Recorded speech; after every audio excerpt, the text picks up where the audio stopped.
Muy bien, tú, Eunice, ¿cómo estás? Te veo muy activa. Sí, ¿verdad? He estado ahí, pues en muchos lados, oye, ahora sí ando por doquier, ¿tú crees? Está bien, como debe ser, así estamos todos trabajando. Espero te Trabajo estés mucho cuidando. en el norte y por ahí. Mande, Y ando mucho por el norte, en Chihuahua. pues ya sé que siempre, ahorita traes un proyecto muy particular, ¿no? A ver, yo te quiero presentar con la gente que me acompaña esta noche para que sepan que estoy hablando con alguien que conoce muy bien de estos asuntos. Ayer entrevisté al presidente de un nuevo partido y todo el mundo se fue. Nadie, nadie quiere saber nada de partidos políticos. Me pregunto por qué. Pero yo nomás quiero que sepan que tú, para empezar, fuiste una estudiante extraordinaria, estudiaste Relaciones Internacionales en el Instituto de Estudios Políticos de Lille, en Francia, y en mi alma mater, la Universidad de las Américas en Puebla. Después de una maestría y un doctorado en Sociología Política y Políticas Públicas por el Instituto de Estudios Políticos de París, y tienes un posgrado en Ética Médica y Psicosocial por la Universidad de Chile, conjuntamente con la Organización Panamericana de la Salud. Después de haber estudiado mucho, después empezaste en la Secretaría de Salud, si no me falla la memoria, donde fuiste directora general de Relaciones Internacionales, secretaria técnica de normas en prevención y promoción de la salud. Después en la Secretaría de Gobernación fuiste directora general de coordinación intersecretarial en la Subsecretaría de Prevención y Participación Ciudadana. Después fuiste encargada de dicha subsecretaría y ahí me molestó mucho que no te ratificaran como subsecretaria, lo dije al aire y lo vuelvo a decir aquí. Después en la Secretaría de Seguridad y Protección Ciudadana hasta 2019, ya en este sexenio, fuiste secretaria ejecutiva adjunta del Secretariado Ejecutivo del Sistema Nacional de Seguridad Pública. Pero también llevas años trabajando en favor de los migrantes mexicanos que están allá en Estados Unidos, fundamentalmente los están escasamente protegidos por nuestro gobierno y en total indefensión ante el gobierno de Estados Unidos. Creaste una red viral para la prevención del delito y la violencia y bueno, estás en todo. Ahorita en qué estás, ahora sí dinos.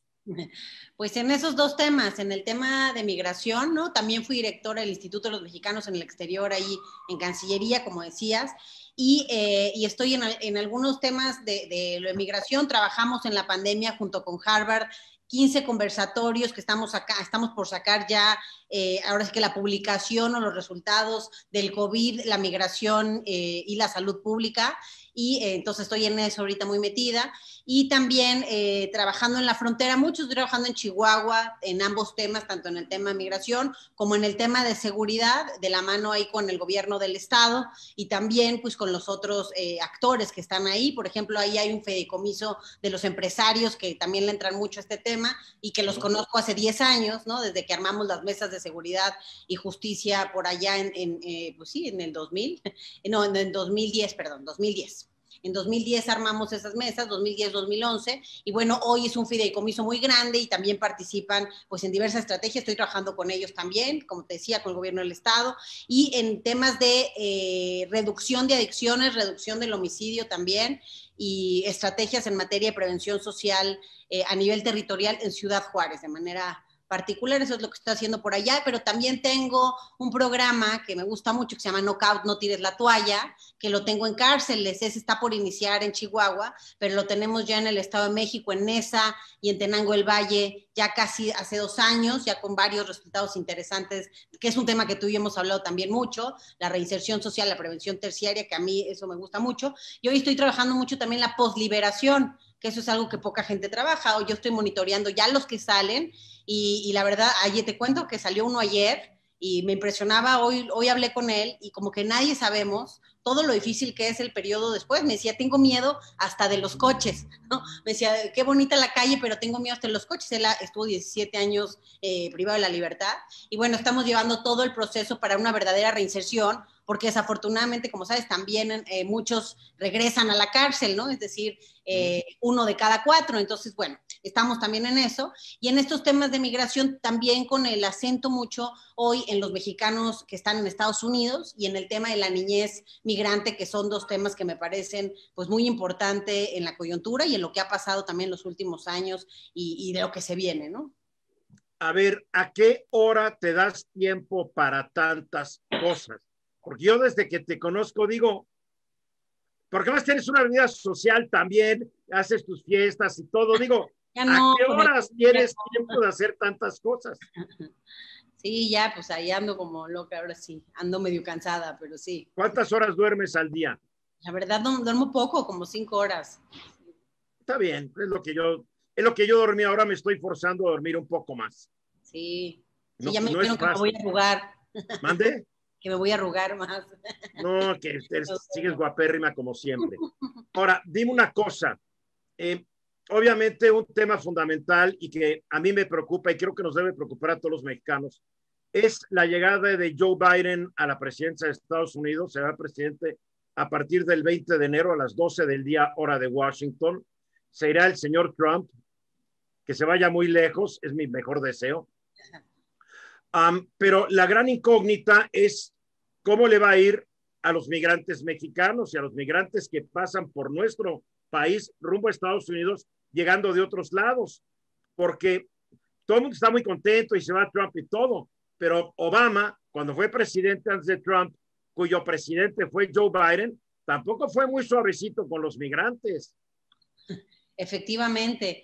Pues mira, yo creo que, como bien dices, ¿no? Después de todo lo que se dio, la polarización, todo lo que vivimos para saber quién iba a ganar, finalmente ya Joe Biden, y hoy además con creo 306 votos, se proyecta como el 46º ya presidente de los Estados Unidos en fórmula con Kamala Harris, y lo menciono porque esta fórmula me parece importante también para el tema migratorio, la primera mujer de origen migrante vicepresidente en ese país. Y bueno, creo que a pesar de todo lo que menciono, y lo que Oye, pero cuidado, Trump, su mamá también era migrante y ve cómo salió el angelito. Sí, bueno, pues, sí tienes razón, pero a partir de lo que hemos escuchado parece positivo, incluso ella más carismática que el propio Biden, ¿no? Y a pesar de todo esto que mencionamos, creo que en términos de nuestra comunidad y país, el triunfo del demócrata, pues es una buena nueva, ¿no? Más después de todo lo que vimos con Trump, pero como decías, tiene que quedar muy claro, porque mucha gente también a mí me dice, no, es que Obama fue el gran deportador en jefe, ¿no? Más de 3 millones de migrantes mexicanos fueron deportados. Todo eso es cierto. Sin embargo, entonces, en ese sentido, creo que es importante subrayar antes que nada que en materia de política migratoria, tanto republicanos como demócratas le han quedado a deber mucho a nuestros connacionales, ¿no? Sin embargo, y esto sí es muy importante mencionarlo, nadie con la crueldad, el odio, el racismo que Trump propagó, ¿no? Durante el periodo y también lo podemos decir en términos numéricos, es decir, más de 400 modificaciones y acciones ejecutivas en contra de migrantes y sus familias se dieron o se intentaron durante el periodo de Trump. ¿Y esto a qué dio lugar? No podemos olvidar nadie, todos nos acordamos del escándalo que hubo con el tema de la separación familiar, que además hay 543 niños que no han podido ser reunificados con sus padres, a pesar de que Cortes Federales de Estados Unidos mandataron esto al gobierno. Y la razón, Eduardo, es porque escuchaba yo los testimonios de una de las abogadas que decía, pues mi cliente de 5 años no es ni siquiera capaz de decirme de qué país viene, ¿no? Entonces son niños muy chiquitos. Fue una cosa que sí te recuerda las peores atrocidades del pasado. Arrebatarle el hijo a una mamá y a un papá y después deportar a los papás sin tener el registro de este niño a quién pertenecía y a qué país deportamos a los papás, es el colmo de la inhumanidad. Exactamente, entonces eso es lo que menciono yo, ¿no? Nadie con la crueldad, el odio y el racismo que hizo, que pues Donald Trump por así que le imprimió a la relación ahí bilateral, pero sobre todo al tema específico de los migrantes, ¿no? Y también algo importante es que además de la separación familiar, ¿no? Y que esté este reto, pues el muro que tanto estuvo ahí él presumiendo, el tema de las histerectomías, por ejemplo, te estoy empezando en lo más reciente hacia atrás, Sí, terrible también. ¿no? Que ahí tienen, Esterilizar a mujer para que ya no tuvieran hijos. sí, pues suena hasta increíble, ¿no? O sea, Suena a nazi. suena exactamente a experimento. Suena nazi. A los alemanes nazis en la Segunda Guerra Mundial. Es lo que hicieron. Bueno, justo a mí me recordó mucho, como tú sabes y leíste ahí, yo estudié una maestría en bioética, entonces me acordé de justo los principios de Nuremberg, de todo cómo inicia justamente la bioética por los experimentos que hicieron con cuerpos humanos, es decir, con personas vivas, ¿no? Los nazis, y justamente esto pues parece una cuestión pues muy similar, que también lo vimos con Joe Arpaio en Arizona, dicho sea de paso, ¿no? El sherife del condado de Maricopa. Exacto. Y bueno, lo menciono porque también viendo las elecciones, Arizona pues le da la ventaja y también le da la ganancia al demócrata, cosa que también es nueva, ¿no? Y creo que mucho tiene que ver la comunidad migrante mexicana que hay en Arizona y todo esto que ha pasado desde Arpaio hasta otras legislaciones antimigrantes en ese estado. Pero bueno, Trump al final, recordemos que incluso hizo un llamado a las policías locales para que ayudaran al ICE, ¿no? A esta policía migratoria a atrapar migrantes, literalmente. En el caso de Texas, incluso se trató de impulsar a través de una legislación local, nada más que afortunadamente le echaron para atrás, ¿no? Porque justamente no cumplía con los parámetros legales del Estado. Y también, pues vemos que aumentaron las deportaciones expeditas, por ejemplo, casi en un 60%, que significa que los atrapan y los deportan de forma inmediata, sin darles oportunidad a que sigan su debido proceso en alguna de las 56 cortes de migración que existen en Estados Unidos, que además el coronavirus ha sido el pretexto perfecto para hacerlo con más ganas, ¿no? Entonces, por eso... ¿A cuántos han regresado que ahora viven en México en condiciones deplorables también? Mira, ahí hay dos temas de esos números. Por un lado, tenemos el total de las deportaciones de Trump, ¿no? A lo largo de su periodo, llegan casi al millón, ¿no? Más que, mientras que a millón y tantos, ¿no? Son casi la mitad de las de Obama, mientras que Obama fueron casi 3 millones, ¿no? Pero ahí también hay dos cosas adicionales que hay que mencionar y tú lo acabas de decir. Además de los deportados, de los deportados mexicanos, hoy tenemos deportados centroamericanos en nuestro país, que eso también es algo inédito o que se daba en menor medida, al menos antes. Recientemente fue un escándalo, ¿no? Que deportaron niños centroamericanos en la frontera norte. ¿Sí?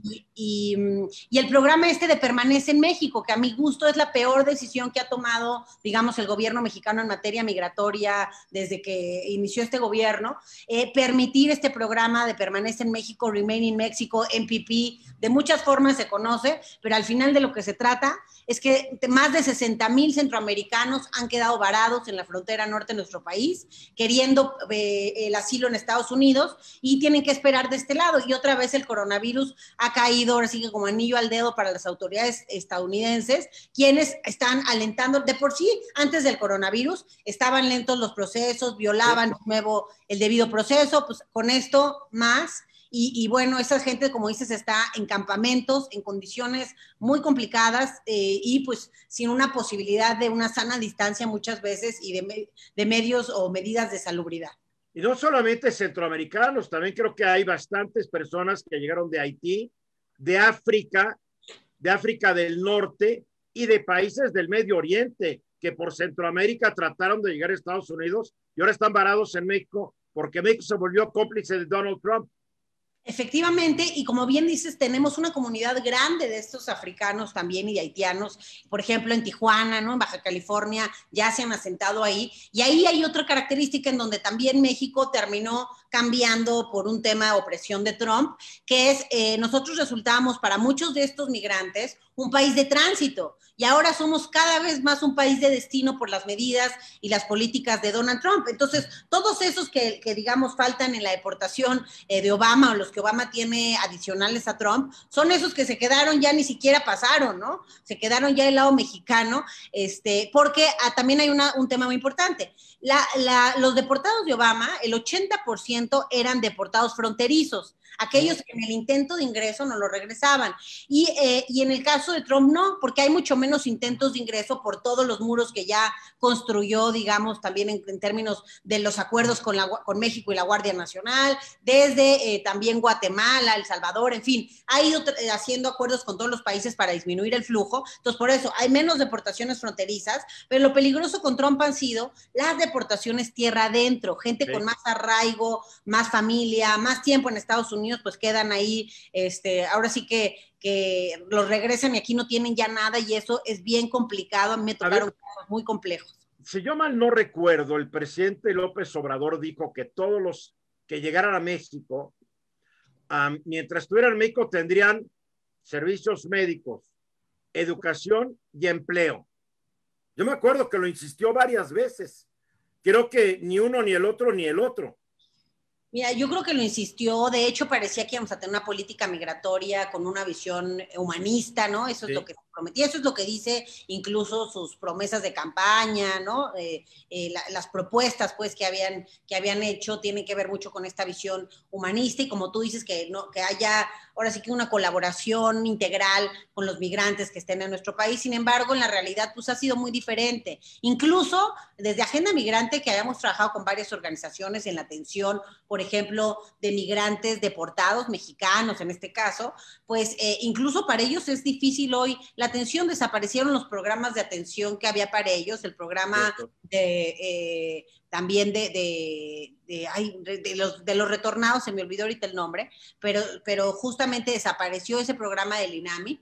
Y otra cosa importante, esta transición del Seguro Popular al INSABI también ha sido bien compleja, que ni siquiera para los mexicanos hemos ahorita logrado la cobertura ni el acceso todavía adecuado. Entonces ahora mucho menos pues te atienden los migrantes, ¿no? Entonces estamos ahora sí que en el peor de los casos, porque estos centroamericanos están ahí varados, viven en campamentos que faltan estas condiciones de salubridad, pero en caso de enfermar, pues no pueden tampoco tener un acceso fácil, ¿no? Entonces, todo eso complica para México, y todo tiene que ver con decisiones de Trump nuevamente. Por eso, creo que sí, que debe quedar muy claro que Trump sí era peor que todos los demás. Es decir, no estoy defendiendo Obama, creo que con Biden vamos a tener que ver también cómo hacerle, pero Trump sí era la peor opción. Y bueno, y eso sin haber mencionado, Eduardo, por ejemplo, el tema de los DACA, ¿no? Que también los estuvo amenazando a los Dreamers. Es otro tema, claro.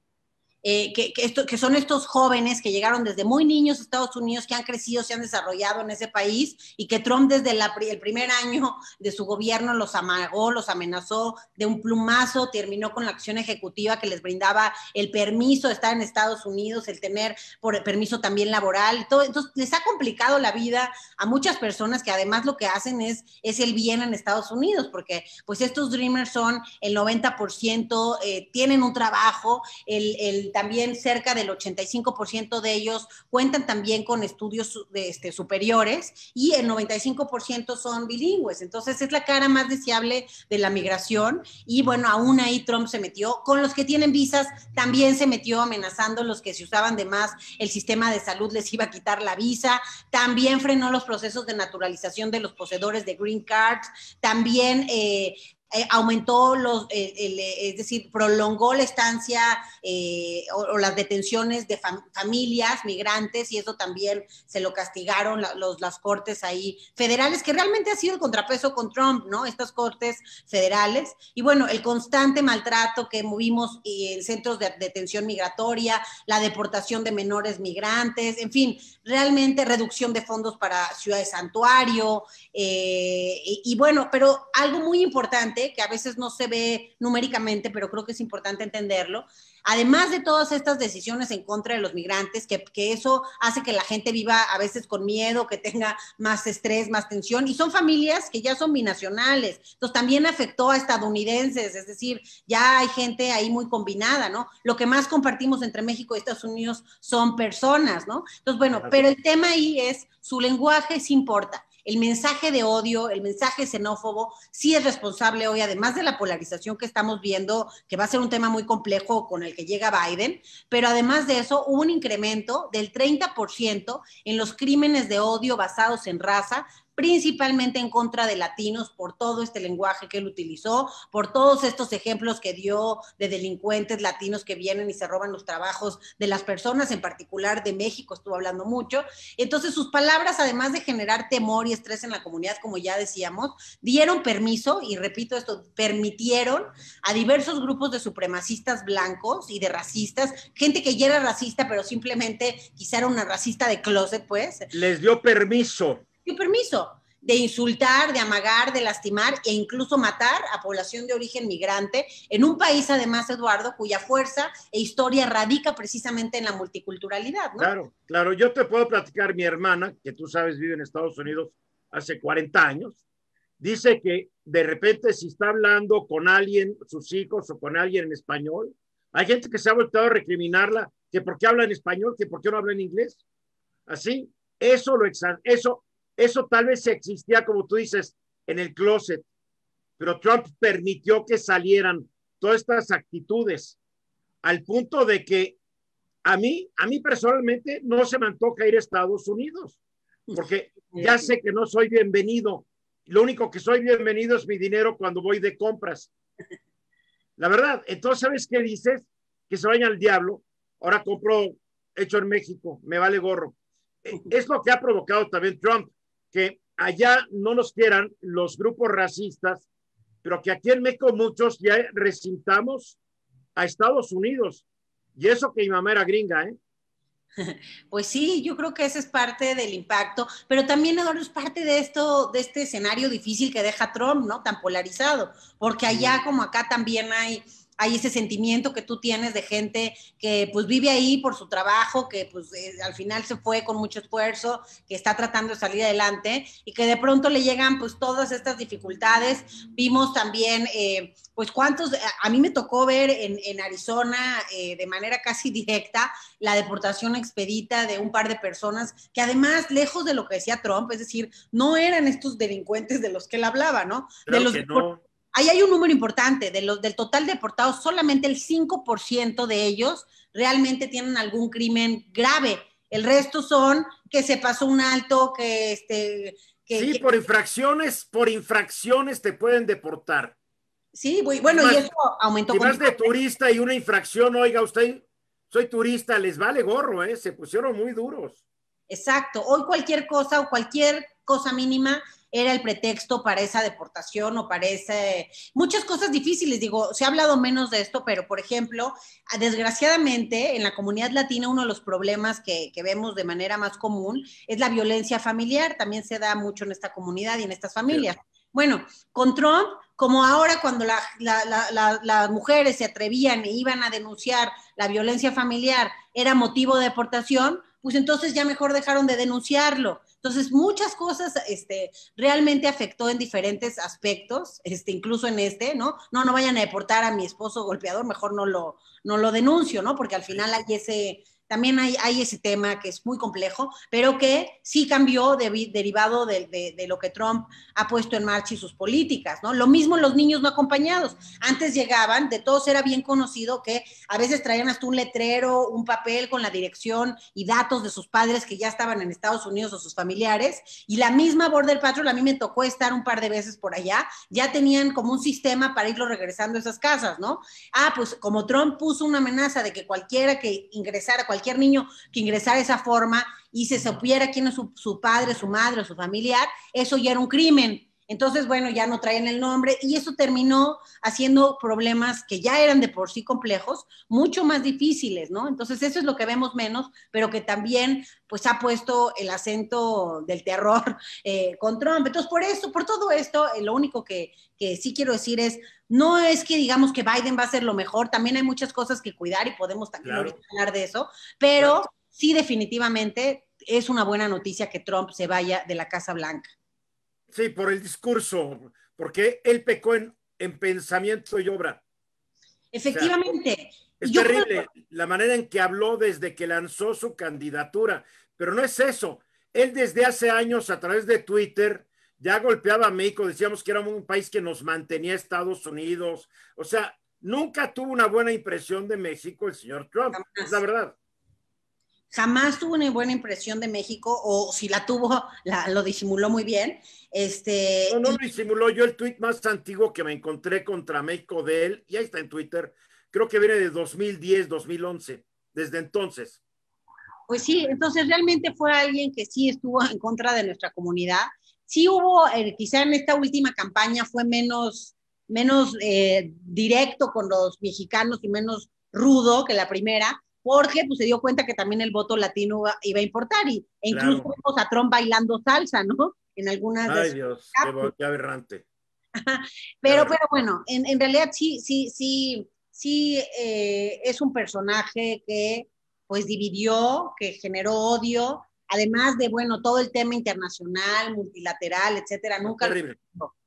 Deja una pésima herencia. No, de repente no te frustras mucho después de tantos años de haber trabajado, que llegara Trump y como que deshiciera tanto de lo logrado.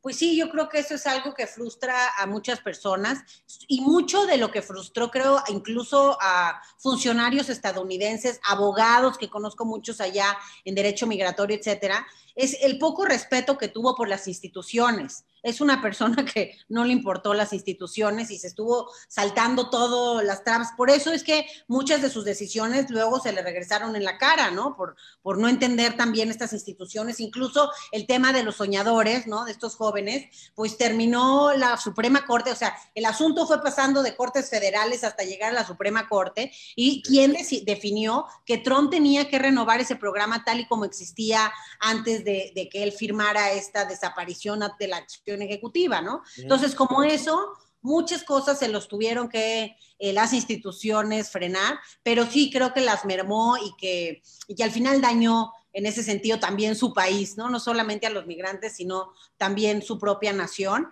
Y bueno, con Biden esperamos que sea diferente, ¿no? Él ha prometido muchas cosas y creo que toca también dar seguimiento para que las cumpla. Él ha dicho que durante los primeros días de su gobierno va a echar a andar la renovación de esta acción ejecutiva DACA, tal y como existía antes de que Trump le eliminara de un plumazo para los más de 900,000 jóvenes que llegaron desde pequeños a ese país, y el 80% de ellos además son mexicanos, incluyendo, y esto es muy importante, Eduardo, la posibilidad de nuevas aplicaciones, porque ha quedado en el limbo. Muchos de los chavos que tenían ya la edad para aplicar, pues no pudieron hacerlo en estos 4 años por Trump, porque a pesar de que la Suprema Corte le encargó renovar el programa tal y como existía antes de su desaparición, No lo hizo. no lo hizo, y Y simplemente... estos chavos se convirtieron casi en ilegales Pues prácticamente sí, están por no indocumentados. solicitar el refrendo de su permiso. Yo conozco un chavo de estos,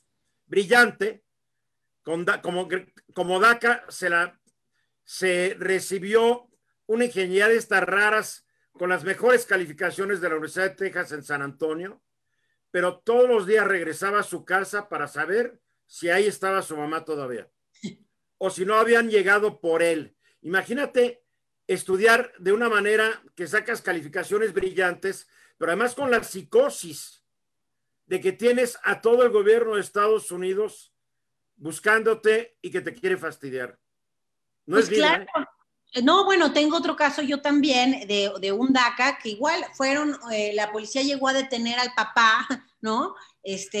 Migrante, y de pronto vieron que ahí estaba él y lo detuvieron también de paso, aunque no tenía ningún orden de aprehensión para él. Él tenía el permiso DACA y fue justamente antes de que lo firmara Trump la eliminación de DACA, todavía era vigente, pues, pero lo que hicieron es llevarlo, encarcelarlo sin ningún pretexto, no tenían razón, nada, y durante casi 5 meses estuvo encarcelado. Al final, digo, yo estuve muy metida en la gestión porque logré que la CONAGO, o sea, que un chorro de instancias de México firmara también una carta, pues pidiendo a las instituciones estadounidenses que vieran el caso de manera particular, que no había realmente una razón para que él estuviera detenido. Total, terminó saliendo, pero le quitaron su DACA, ¿no? Entonces, bueno. Es terrible porque mira, lo que a veces nos cuesta entender es que estos niños estos jóvenes y adultos que llegaron de niños, habrán nacido en México, pero ya no son mexicanos, nunca vivieron en México, muchos no hablan ya español, son gringos. Y la gente, ¿cómo? Son mexicanos. No, uno también es de donde uno crece y se hace y tienes tus amigos y dónde está tu casa. Yo no entiendo, son estadounidenses, no son mexicanos, y lo regresan a México y llegan y dicen, no conozco a nadie, no hablo bien español, y los discriminan aquí también de paso, porque Sí. ¿qué conflicto existencial, caray? Sí, pero fíjate que a diferencia de los migrantes de primera generación, en los que sí hay una población que está de acuerdo, otros no, está más dividido, en estos jóvenes la mayoría de los estadounidenses coincide que deben dejarlos quedar en Estados Unidos. A mí me tocó Claro. una marcha en Washington y me llamó la atención que había unas señoras que se veían pues muy estadounidenses ahí y me acerqué a preguntarles que si estaban en la marcha porque conocían algún Dreamer o DACA o por qué estaban ahí y me contestaron, no, ¿sabes qué? No conocemos a ninguno en lo personal, pero no, sabemos quiénes son y nos parece realmente inhumano lo que quiere hacer Trump y no estamos de acuerdo que quiera correr a estos muchachos de Estados Unidos. Entonces, generan más empatía que el resto de los migrantes, claro. Están mejor integrados en la sociedad, están más empoderados y eso creo que es lo importante. Esos pueden ser la generación que realmente pueda hacer un cambio también en Estados Unidos porque entienden muy bien la migración de primera generación porque son sus padres, entonces saben lo que sufrieron, lo que pasaron, etcétera, por estar ahí y por darles una mejor vida y oportunidad a ellos, pero al mismo tiempo ya conocen mejor todo, desde el idioma, ¿no? Porque los papás llegaron y ni siquiera se hablaban el idioma, la tuvieron más difícil. Estos jóvenes ya están más integrados, que tampoco crees que la han tenido fácil. Yo conozco a muchos de estos jóvenes. Para nada. Y, por ejemplo, los que yo conocí, me llaman la atención, trabajaban 2 o 3 trabajos al día para poderse pagar la escuela, etcétera. Por eso DACA era importante. DACA, además de permitirles estar de forma legal en Estados Unidos renovar este permiso cada 2 años, les permitía tener permiso de trabajo, ¿no? En algunos lugares, licencia de conducir y algo muy importante, becas para la universidad y para la escuela, y eso significaba mucho para esta comunidad y significó mucho para que hoy tengan ese nivel de estudios, pues, del que hablábamos hace un rato. Entonces, por eso sí, creo que esta es una de las cosas más fáciles que debe hacer Biden desde el inicio y con un tema adicional, buscar en conjunto con el Senado el camino a la legalización y a la ciudadanía de estas juventudes binacionales, por todo lo que tú ya mencionabas, son el puente más importante entre Estados Unidos. La verdad es que sí son estadounidenses, pero son un híbrido, porque sí traen también su lado. Comen su comida mexicana, aunque no hablen español. Hay una añoranza de la tierra de sus mayores, pero no son mexicanos. Es como yo digo, pues yo, mi madre irlandesa y sueca, pues cuando voy a Irlanda y Sueca, digo, caray, aquí vivieron mis bisabuelos. Hay esa añoranza, pero hasta ahí, ¿no? A ver, dime una cosa. Con Biden, tú acabas de decir algo bien importante, trabajar para que pues se puedan convertir en ciudadanos, que además fue una de las ofertas que hizo Biden durante su campaña. Pero si el Senado no lo ganan, y todo depende de esta elección extraordinaria del 5 de enero en Georgia, pues va a tener un Senado que le va a estar poniendo piedritas en el camino Biden, y Biden va a tener que acabar gobernando como gobernó Trump, con un Congreso en la Cámara Baja en su contra, por puro decreto, por pura acción ejecutiva. Pues sí, eso va a ser algo muy importante de ver, ha estado no muy peleado, depende de la conformación de estas cámaras y del Senado, por supuesto, lo que va a pasar, porque recordemos también, aquí trayendo otra vez a colación Obama, que él también había prometido en su momento la reforma migratoria y no cumplió con esa reforma migratoria, ya que... No lo dejaron porque al principio cuando tuvo más fuerza lo que se dedicó, donde metió más pilas fue en el Obamacare y ya que quiso entrarle al tema en la reforma ya no tenía mayoría y pues se le dificultó. Incluso el tema de los DACA, es decir, esta acción ejecutiva surge a partir de que no se aprueba la ley de los soñadores, por eso es que se les conoce así, el Dream Act, ¿no?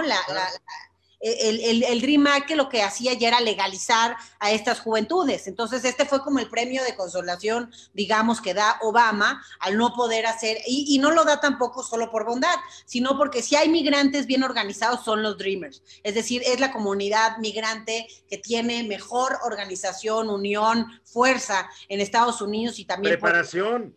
preparación, todo. Entonces, por eso es que se les da también esta acción ejecutiva.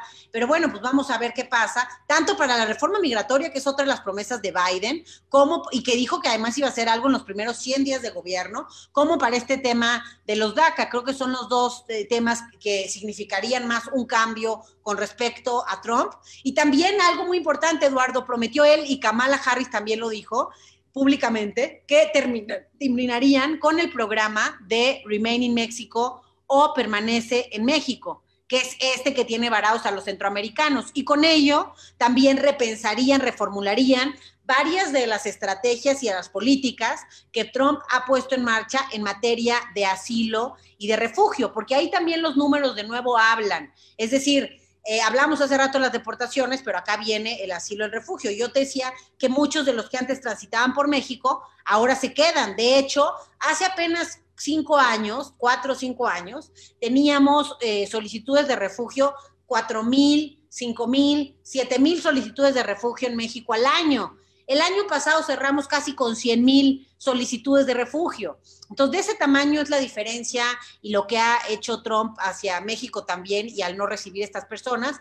Y por el otro lado también en Estados Unidos, otra de las promesas que hace Biden y Kamala es admitir anualmente en el tema del refugio a 125,000 refugiados. Para saber de qué estamos hablando, Obama en su último año admitió a 84,000 refugiados, y Trump en su último año se tiene calculado, bueno, que admitió 10,233 refugios. Nada. Oye, una cosa, a ver, Biden prometió y quiere hacer esto, tal vez no tenga el Senado de su lado, lo cual le va a impedir cambiar las leyes. Y ahora, ¿qué tanto va a afectar el hecho de que el señor presidente de México se unió a un club de déspotas, de tiranos y de dictadores, como los presidentes de China, de Turquía, de Rusia y el dictador en turno de Corea del Norte, y no reconoce a Biden?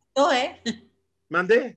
China ya lo felicitó hoy, ¿no? Bueno, no había enterado. Bueno, sí. Entonces el presidente sigue bien acompañado por el señor Putin, el señor Kim. Dios mío. A ver, la gente dice, no, Trump es un político de carrera y estas cosas no le afectan. Todo el mundo tiene su corazoncito, ¿eh? Y si no lo tiene Biden, el equipo que está con él no ha de estar nada contento, porque ya también pasó de que el equipo de Biden estuvo buscando un acercamiento, por lo menos para que Biden hablara con el señor López Obrador, y en México dijeron, no, hasta que se reconozca oficialmente la victoria de mi compadrito, perdón, del presidente Trump. Sí, realmente eso ha sido una mala decisión, ¿no? Como se ha dicho. Y como dices, de verdad, hoy ya hasta China lo felicitó, es decir, ya nada más queda Andrés Manuel, que creo que va a ser el último, queda Putin, Andrés Manuel, Corea, ¿no? Y Brasil. Son los únicos países que quedan, digamos. Imagínate en qué compañía del presidente de México. Porque yo el segundo día yo dije, oye, hasta el presidente de Cuba y el de Maduro, si no felicitaron, reconocieron la victoria de Biden. Efectivamente, que es lo que hizo también el de China.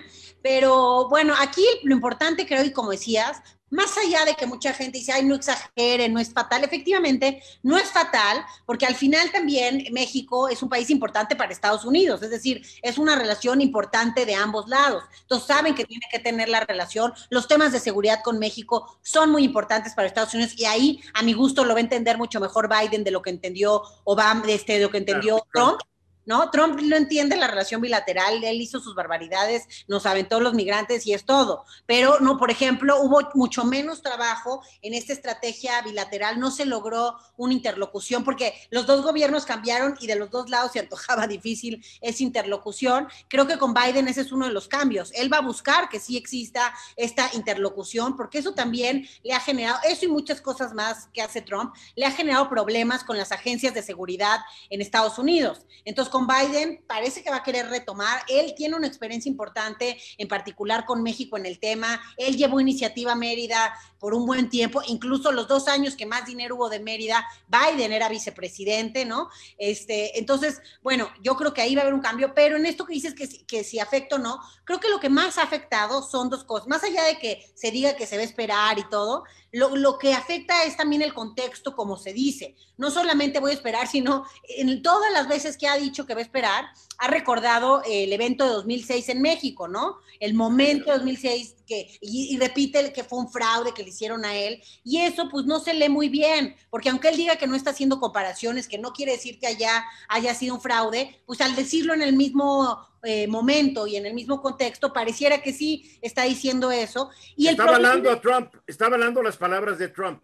Efectivamente, que incluso Trump, también hay que decirlo, Eduardo, ya ha dejado de decir la palabra fraude, ya ahora está diciendo, no, pues las inconsistencias, o incluso dijo en su discurso que dio públicamente, que no lo habíamos escuchado varios días, y hoy salió a decir, bueno, y la próxima administración, cualquiera que esta sea, ¿sabes? O sea, ya está en un tono distinto que debería... ¿No te da la idea que se veía golpeadón? Como sí, que ya del Trump mamón y pedante, que siempre, oye, lo veías como loser. Yo estuviera enfrente de él y gritaría, loser, eres un perdedor. Ya se veía más débil, tienes razón, pero eso le debería dar también pauta al gobierno mexicano, pues para darse cuenta que sí, ya ganó Biden, ¿no? Ya, mañana el presidente de México debería decir, reconocemos, no felicitamos, porque a mí nadie me felicitó, reconocemos, ya hay que superar las cosas después de, caray, 14 años. Sí, es que sabes que yo creo que hay que el presidente vaya a uno de nuestros talleres del perdón y la reconciliación que hacemos también ahí O el del manejo del dolor, el grief, sí. ¿no? Es que él está pensando en él, no en los intereses del país. Pues sí, yo creo que es una decisión, como dices, de él. Un berrinche. Y bueno, creo que también igual el cuerpo diplomático mexicano, pobres, porque al final ellos pues tienen una trayectoria, tienen una carrera, son parte de un servicio de carrera, y bueno, seguramente algunos de ellos no están de acuerdo con lo que está pasando y se les dificulta incluso en su labor, pero bueno, además, más allá de eso, creo que lo importante, no nada más es que él diga que va a esperar, sino que eso dio pie a que gente de extrema derecha en Estados Unidos dijera, mira, ya vieron lo que dijo el presidente de México, muy bien, entonces se utilizó políticamente, y eso es lo que creo que no les ha de gustar nada a Biden y a su equipo, porque no quieren polarizar más un país que ya toman de por sí muy polarizado. Entonces creo que eso es donde afecta más, y sí creo que tenemos que apurarnos ya, digamos, a restablecer la relación, y también no solamente es el tema de reconocer el gobierno de Biden, sino de generar una agenda con prioridades mexicanas, es decir, como tú decías, verlo en términos de lo que le conviene al país y lo que le conviene a nuestros migrantes, porque desafortunadamente también, Eduardo, durante los primeros años de este gobierno, lo que ha estado al centro de la relación bilateral, también con muchas dificultades con un personaje como Trump, pero fue el tema económico, el sacar adelante el TECMEC, ¿no? Eso fue el corazón de la agenda, y en razón de ello incluso se dieron en el tema migratorio, a pesar de que yo creo que ni siquiera era la voluntad de Andrés Manuel. Ahí sí, yo le creo que su voluntad era todo lo que decía al principio, humanista. Yo también, y también le comparto y estoy de acuerdo que no le quedaba de otra que poner a la Guardia Nacional ante la amenaza de aranceles a las exportaciones mexicanas que hubieran sido devastadoras para la economía y el empleo. Yo lo entiendo todo muy bien, pero como que hay políticos que deberían empezar a pensar qué están diciendo, pensando que algo puede fallar, ¿no? Porque prometer educación, salud y empleo a no sabes cuántos miles de extranjeros, cuando tienes un problema de desempleo aquí de tus locales, pues como que la caridad empieza en casa, dijeron muchos, ¿no? Pero en claro, fin, ya está. Oye, ¿tú crees que con Biden se tenga ya que se pueda liberar la Guardia Nacional que se creó para protegernos a los mexicanos del AMPA, y que ya no se distraigan cuidando que no pasen extranjeros por territorio nacional? Yo creo que sí van a cambiar las cosas en ese sentido. De hecho, yo leí una de las entrevistas que le hicieron al final, poco antes de ya el día de las elecciones a Biden, y él decía que con el primer presidente que se quería reunir de América Latina era con Andrés Manuel, y justo para arreglar estos problemas de migración en donde él reconocía que se habían violentado los derechos humanos de muchas personas que querían asilo, y que pues eso tenía que cambiar y Estados Unidos tenía que repensar y rearmar la política de asilo a la que tenían compromiso anteriormente a nivel internacional y a nivel también local. Entonces, bueno, yo creo que sí va a cambiar y que eso puede dar también aire a la Guardia Nacional, que está involucrada en estas tareas, ¿no? Y que además, pues ellos también quieren eso, ¿eh? La Guardia Nacional no creo que le encanta estar ahí en la frontera, porque ellos finalmente su tarea es otra. Pero algo muy importante que te decía es, aquí importa, por supuesto, Biden o Trump, mejor Biden, pero importa el gobierno mexicano, más allá de Trump, Biden y quien sea, ¿cuál va a ser nuestra agenda? ¿Cuáles son las prioridades? Ellos tienen algo, yo me tocó trabajar mucho con el gobierno estadounidense en los temas de seguridad, y ellos siempre traen una agenda, Eduardo, donde ya sabes tú de entrada, bueno, si conoces la relación bilateral y todo, porque a veces parecía que no también en las reuniones, pero bueno, aquí si la conoces y todo, tú sabes de entrada cuáles son sus irrenunciables. ¿Sí me entiendes? Ellos tienen marcadas, estas son mis 3 prioridades, de ahí en adelante podemos negociar, pero esto es mi irrenunciable. Y creo que México también tiene que tener sus irrenunciables y sus prioridades. Y algo importante, ya estuvo el tema económico al centro, está muy bien, tiene que seguir siendo un tema fundamental, pero también es muy importante que en esta nueva etapa sean las personas y las familias binacionales, que es lo que más compartimos entre ambas naciones, quienes se coloquen al centro de esta relación bilateral por muchos motivos. Al final, como decíamos, tenemos familias allá, que son binacionales, pero también pues por las remesas, por muchas cosas. Y otra cosa importante, que seamos más inteligentes en esa relación bilateral, en el sentido que no solo son,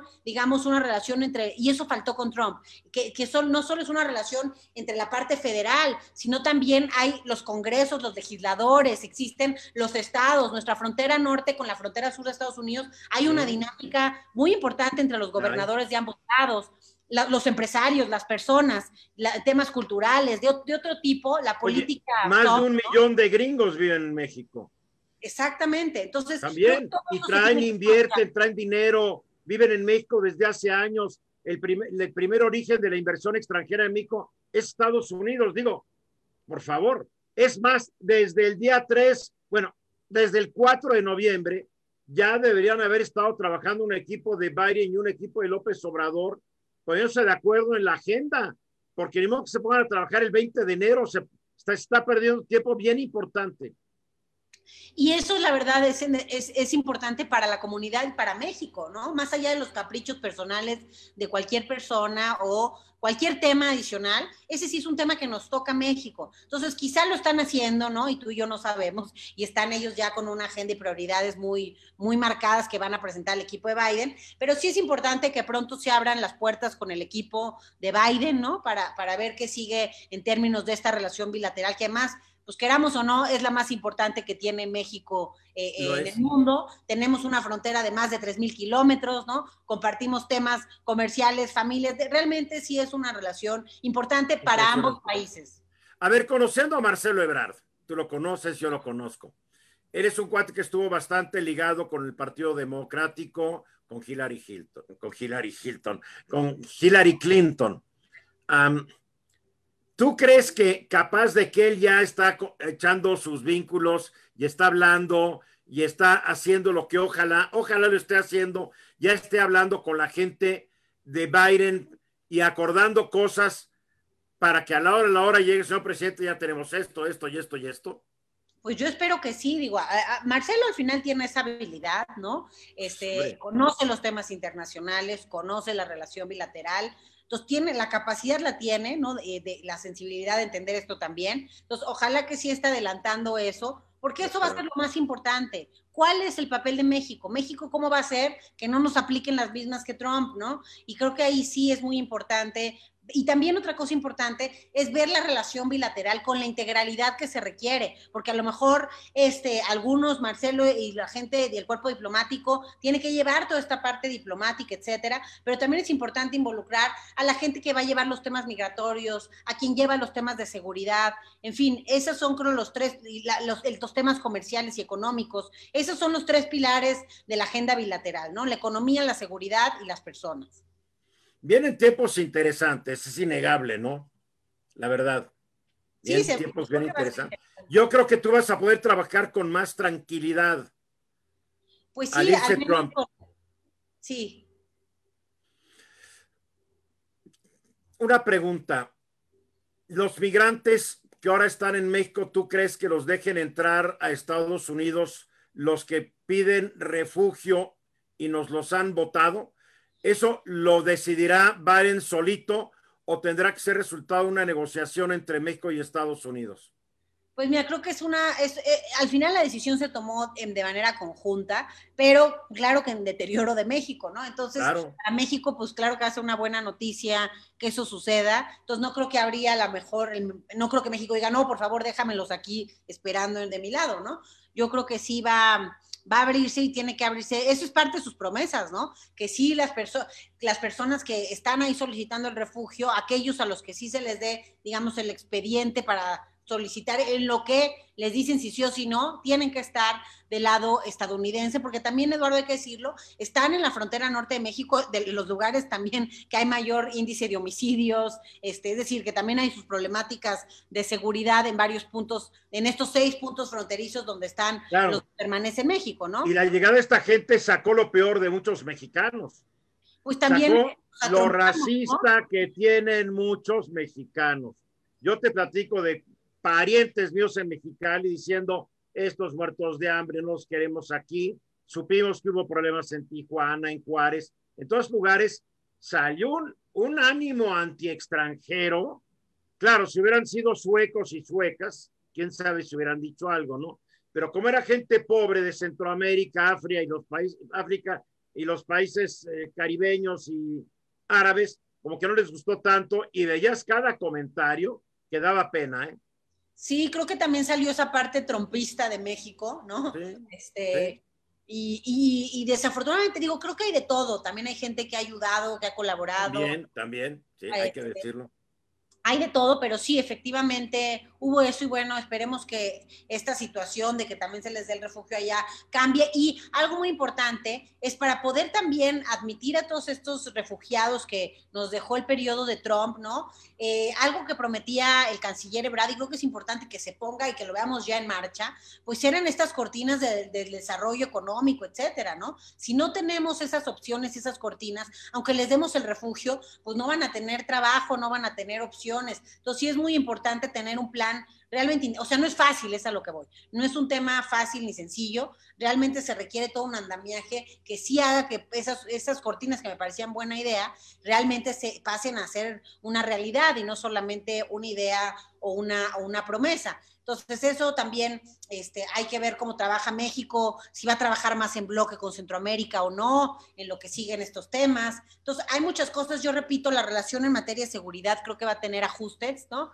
A partir de que llega el equipo de Biden y ahí hay gente muy conocedora de esta relación y esta parte en particular de seguridad y bueno, pues a ver cómo nos va, se vienen, creo que va a ser un periodo interesante y sin duda va a ser mejor de lo que vivimos con Trump en términos incluso... Definitivamente. Oye, Eunice, yo cada noche regalo 15 libros porque estoy vaciando mi biblioteca. Ya con estos que voy a regalar ahorita supero los 700 libros regalados. Entonces, si me permites ofrecer los libros, hacer una pregunta, porque el primero que contesta la pregunta se lleva los libros y se los mando donde esté, dentro del territorio nacional, porque si es fuera del país, lo tienen que pagar ellos. Y no vale la pena porque sale más caro caldo que las albóndigas, ¿no? Pero voy a mostrar los libros para que los vean. Son libros que van para afuera. Y entonces ahí van, de abajo para arriba, como siempre. El origen y evolución de las nuevas empresas de Vide. Morir en la miseria de Miguel Vadillo. El asesino de los muertos de Juan Carlos Aldir. Comunicación interna en la práctica de Manuel Tesi. El secuestro 1821, una fábula de libertad de Antonio García Guerra. Abstracciones y sentimiento del corazón de Javier Malcolm Padoani. Mis cuentos de vampiros, horror y fantasma de autores varios. El problema del embarazo en la adolescencia. Testimonios y documentos sobre mercados especializados de Jorge Fernández Menéndez, La batalla por México, de Emilio Zorrilla Vázquez, Ensayos sobre la problemática económica social mexicana contemporánea, de Michelle Yatko, La depresión es contagiosa, La perfecta espiral, de Héctor Mauleón, excelente escritor y cronista, y La dama se suelta el chongo, de Laura Fernández MacGregor Maza, y de Clua Consultores, Los nuevos ejecutivos. Son los 15 libros que estoy regalando esta noche. Y se los voy a regalar al primero que me conteste acertadamente la siguiente pregunta y me mande la respuesta a solicitudes@ruizgilitimes.com. Solicitudes@ruizgilitimes.com. Si alguien que gane, si el ganador ha ganado libros durante los últimos 15 días, pues no se le dan y se le dan al que haya quedado en el segundo lugar. Así es que si ya ganaron, absténganse de participar. Ruiz Gili Times, solicitudes@ruizgilitimes.com. Yo nomás quiero que me digan, el año 2019, ¿cuáles fueron los 3 países que más personas en calidad migratoria enviaron a Estados Unidos? En 2019, 3 países, los que más mandaron gente a Estados Unidos. Así de fácil, ¿ven? Qué fácil. Googleenlo, es rápido. Ahí están los libros. Yo estoy optimista, Eunice, estoy optimista. No me hago castillos en el aire, porque yo siempre digo, a ver, el presidente que le declaró la guerra a México y que se quedó con más de la mitad del territorio nacional era un demócrata, digo, wow, ¿no? Y los demócratas en la Segunda Guerra Mundial que gobernaban Estados Unidos, pues también internaron mexicanos. Digo, los demócratas no han sido lo mejor, pero tampoco los republicanos. Aquí no es de qué partido. El conflicto siempre va a ser entre los dos países. Un país que creció rapidísimamente a costillas del nuestro y un país como el nuestro que dejó ir no sé cuántas oportunidades y se quedó atrás. Entonces es una relación que ya de origen es desigual. Es desigual. Diego, yo tengo parientes en Estados Unidos que decían, es que tu país es un país de puros ladrones. Yo decía, no, hay unos que no lo somos, ¿no? Pero la imagen de México es que, a ver, tenemos un secretario de Seguridad Pública preso, tenemos un secretario de la Defensa preso. Digo, los principales narcotraficantes del mundo son mexicanos. Los políticos son corruptos, lo sabemos, no es algo que no orgullecernos, pero lo saben allá.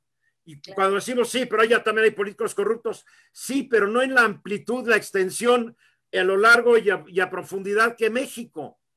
Entonces nos ven gacho, no nos admiran. Y en México, que no los queremos, hay cierta admiración por Estados Unidos, porque es la principal potencia del mundo. La gente se le olvida que hay muchos pobres en Estados Unidos, que hay unos conflictos raciales del diablo, que no es un país ideal como quien va de compras, dice, ay, qué bonito país. No, ya cuando vives ahí te das cuenta que no es bien sobre hojuelas. Yo ahí viví, me eché 3 años y dije, ay, es difícil.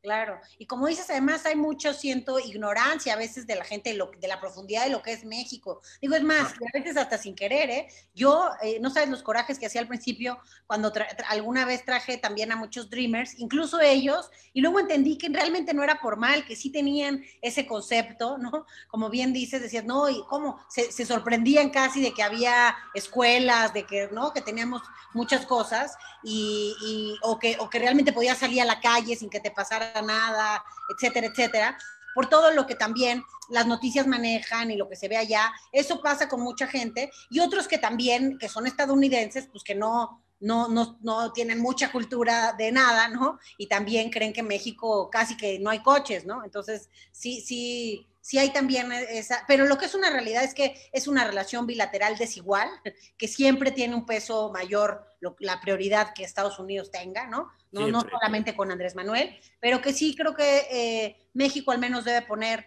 bien claras sus prioridades y ojalá que sí nos vaya mejor y sobre todo a esos 35 millones de personas de origen mexicano que viven en Estados Unidos de primera, segunda y tercera generación, porque a todos ellos de una u otra forma los afectó Trump.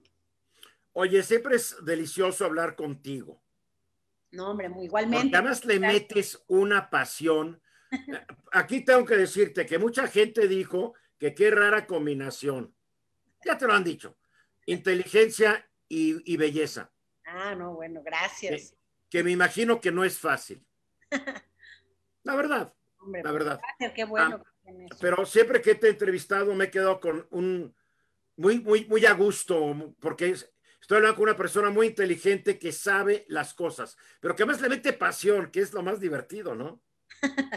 No, pues es que sí, hay que apasionarnos por lo que hacemos. Yo te agradezco mucho. Ya contestó alguien, ¿eh? Fausto Madrigal ya lo dijo. México, China y la India. Y ya ganó, ¿qué? Ya ganó los 15 libros. Entonces, Fausto Madrigal, mándame tu dirección, tu número de celular. Ahorita te mando el correo pidiéndotelo. Y el lunes se van tus libros, a donde estés, dentro de la patria. Sí.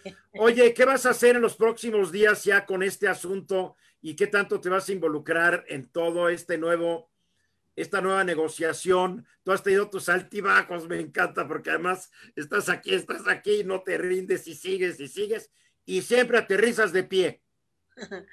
Pues sí, pues vamos a ver cómo se da esta transición y creo que es importante trabajar ahorita con los grupos de mexicanos en Estados Unidos también esta parte, entonces ahí estoy trabajando con algunos de estos grupos y mucho con los abogados, porque algo que va a seguir siendo muy importante es tener una comunidad informada en esos temas legales. Muchas veces la comunidad no sabe, por eso la atrapan, por eso la terminan a veces deportando, por el propio miedo que tienen, son los que dan más información. Entonces, eso es lo que estamos ahorita trabajando algunas cosas para seguir con una comunidad muy informada y con los nuevos parámetros que pues, pongan sobre la mesa los demócratas al llegar a la presidencia y pues en esta salida de Trump a ver cómo nos va. Eunice, muchas gracias por platicar conmigo y con el público de este programa. La semana que entra estás ahí en Grupo Fórmula, ¿no? Sí, claro que sí, cuando y me lo digan. que quiero hacer también es llevarte a mi estudio en Fórmula, que es un programa que pasa los sábados a las 8 de la noche, para que platiquemos no solamente de lo que haces, sino de quién eres. ¿Te parece bien? Claro que sí, con mucho gusto, Eduardo. Mañana en mi estudio tengo a Horacio Villalobos. Ah, pues ya ves, lo vamos a ver. Es un personaje muy interesante. Oye, te mando 1000 besos, te mando mucho mi cariño, te felicito y sabes que siempre contarás con mis tribunas, serán tuyas. Muchas gracias, Eduardo. Hasta luego. Buenas noches. Gracias, Eunice Rendón. Oye, ¿alguna red social donde la gente te pueda localizar? Pues mi Twitter es @Eunice Rendón, así como mi nombre, y mi Facebook estoy igual, Eunice Rendón, y los dos son públicos, y en Instagram estoy igual, Eunice.Rendón. No. Eunice.Rendón, muy bien. Eunice, mil gracias. Y a toda la gente que me acompañó, gracias. Soy Eduardo Ruiz Gili. El lunes, de vuelta, estoy aquí. Estoy en mi columna, estoy en el programa de Fórmula. Mañana en el estudio de Eduardo con Horacio Villalobos. Gracias, muy buenas noches, pásela bien. Otra vez, mil gracias, Eunice. Buenas noches, muchas gracias a ti, hasta luego. Hasta luego.